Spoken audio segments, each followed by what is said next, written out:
Hi అండి, welcome back my channel veg foodies RJY.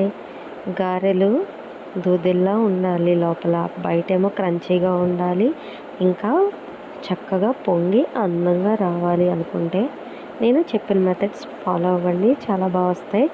ముందుగా మనం మినపగుళ్ళు తీసుకున్న, బద్దపప్పు తీసుకున్న, ఏం తీసుకున్నా కూడా ఖచ్చితంగా 4 గంటల వరకు కూడా నానబెట్టాలండి. 4 గంటల వరకు నానబెట్టిన తర్వాత మనం దీన్ని గ్రైండర్లోనే మ్యాక్సిమం ఆడుకోవడానికి ట్రై చేయండి. మనం మిక్సీలో కనుక గ్రైండ్ చేసి మిక్సీ పట్టుకున్నామంటే అది కొంచెం లోపల బయట ఎంత క్రంచీగా ఉన్నా లోపల గట్టిగా అయిపోతాయండి. అందుకోసం అని చెప్పి ఇలా చేయండి. నేను 4 గంటల ముందే నానబెట్టేసి తెల్లవారుజాము 4ంటికి లేచి నేను ఫస్ట్ స్నానం చేసేసి తర్వాత గారెల పప్పు ఒకసారి కడుక్కొని నేను గ్రైండర్లో వేసే ముందు కూడా అసలు చాలామంది ఏంటంటే గ్రైండర్లో వేసేటప్పుడు ఒక చుక్క కూడా నీరు లేకుండానే గారెల పిండి వేయాలంటారు, కానీ కాదండి. టీ కప్పులు ఉంటాయి కదా అందరి ఇంట్లో, చిన్న చిన్న గ్లాస్ ఉంటుంది కదా, టీ గ్లాస్, అందులో హాఫ్ వరకు ఫస్ట్ గ్రైండర్లో వాటర్ వేసి తర్వాత ఈ పప్పు వేయాలండి. ఈ పప్పు బద్దంతా కూడా మొత్తం గ్రైండర్ అయిపోయి మందంగా కొంచెం చిక్కగా ఉండాలండి పిండి అన్నది. అప్పుడు ఇదిగోండి నేను చూపించిన విధంగా ఇలా బాగా కలుపుకొని ఒక 5 మినిట్స్ వరకు ప్రాసెస్ ఉంటుంది.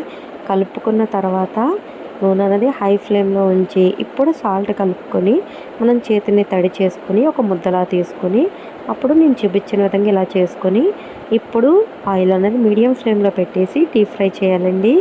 అటు ఇటు ఫ్లిప్ చేసుకుంటూ కలర్ చేంజ్ అయిన తర్వాత తీసేయాలండి. మనం డీప్ ఫ్రై చేసేటప్పుడు లో ఫ్లేమ్లో పెట్టిన హై ఫ్లేమ్లో పెడితే పైన అనేది కలర్ చేంజ్ అవుతుంది కానీ లోపల వరకు కుక్ అవ్వదు, పిండిలా ఉంటుంది. లో ఫ్లేమ్లో పెట్టామంటే ఆయిల్ అనేది ఎక్కువ పీల్చేసుకుంటుంది. ఇంకొకటి ఏంటంటే మనం డీప్ ఫ్రై చేసే ముందు మాత్రమే సాల్ట్ అన్నది వేసుకోవాలండి. ముందుగా వేసేసుకుంటే నూనె అన్నది ఎక్కువ పీల్చేసుకుంటుంది. అది ఒకసారి చెక్ చేసుకుంటే సరిపోతుంది. బాగా నూనె అనేది మరిగిన తర్వాత మీడియం ఫ్లేమ్లో ఉంచుకొని అటు ఇటు ఫ్లిప్ చేసుకొని కలర్ చేంజ్ అయిన తర్వాత తీసేయడమేనండి. ఇదండి కరెక్ట్ ప్రాసెస్. అయితే ఇంకా ఎక్కువ తక్కువలు ఏమీ ఉండవు. ఇలా చేస్తే గారె అనేది చాలా బాగుంటుంది, లోపల మెత్తగా ఉంటుంది, బయట క్రంచీగా ఉంటుంది, మనకి గారె అనేది బాగా వస్తుంది.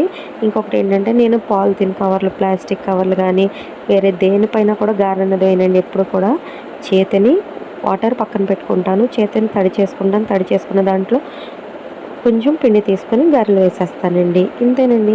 మీరు ట్రై చేయండి, కామెంట్ చేయండి, సబ్స్క్రైబ్ చేయండి.